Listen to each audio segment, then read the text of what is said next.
ओम साई राम।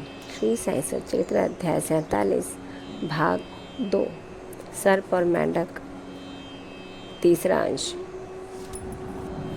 कुछ दिनों के पश्चात उसकी स्त्री को भगवान शंकर ने स्वप्न दिया कि उठो और मंदिर पर कलश चढ़ाओ। जो कुछ भी तुम इस कार्य में व्यय करोगे मैं उसका 100 गुना अधिक तुम्हें दूंगा। उसने यह स्वप्न अपने पति को सुना दिया। सेठ भयभीत होकर सोचने लगा कि यह कार्य तो ज़्यादा खर्च कराने वाला है, इसलिए उसने यह बात हंसकर टाल दी कि यह तो एक निरा स्वप्न ही है और उस पर भी कहीं विश्वास किया जा सकता है। यदि ऐसा होता तो महादेव मेरे समक्ष ही प्रकट होकर यह बात मुझसे न कह देते। क्या मैं तुमसे अधिक दूर था? यह स्वप्न शुभदायक नहीं, यह तो पति पत्नी के संबंध बिगाड़ने वाला है, इसलिए तुम बिल्कुल शांत रहो। भगवान को ऐसे द्रव्य की आवश्यकता ही कहाँ जो दानियों की इच्छा के विरुद्ध एकत्र किया गया हो।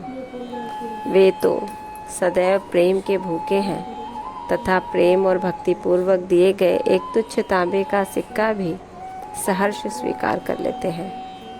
महादेव ने पुनः सेठानी को स्वप्न में कह दिया कि तुम अपने पति की व्यर्थ बातों और उनके पास संचित धन की ओर ध्यान ना दो और ना उनसे मंदिर बनवाने के लिए आग्रह ही करो।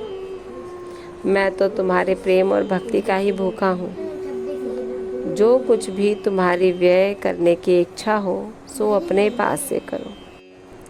उसने अपने पति से विचार विनिमय करके अपने पिता से प्राप्त आभूषणों को विक्रय करने का निश्चय किया। तब कृपण सेठ अशांत हो उठा। इस बार उसने भगवान को भी धोखा देने की ठान ली। उसने कौड़ी मोल केवल 1000 रुपये में ही अपनी पत्नी के समस्त आभूषण स्वयं खरीद डाले और एक बंजर भूमि का भाग मंदिर के निमित्त लगा दिया, जिसे उसकी पत्नी ने भी चुपचाप स्वीकार कर लिया। सेठ ने जो भूमि दी वो उसकी स्वयं की न थी, वरन एक निर्धन स्त्री दुबकी की थी, जो इसके यहाँ 200 रुपये में गिरवी रखी हुई थी। दीर्घकाल तक वो ऋण चुकाकर उसे वापस ना ले सके, इसलिए उस धूर्त कृपण ने अपनी स्त्री दुबकी और भगवान को धोखा दे दिया।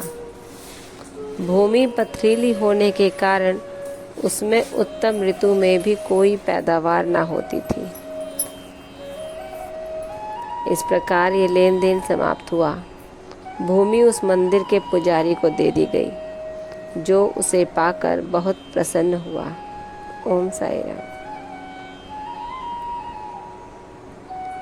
उस कृपण सेठ ने ईश्वर को भी धोखा देने की कोशिश की। ईश्वर भोले बाबा महादेव जी ने उसकी पत्नी को स्वयं स्वप्न में आकर कहा कि इस मंदिर के निमित्त जितना हो सके तुमसे प्रयास करो, और उसकी स्त्री ने किया, परंतु उसकी स्त्री का भोलापन तथा ईश्वर पर विश्वास को भी उसने धोखा देना चाहा। इसके आगे की कथा कल अगले अंश में होगी।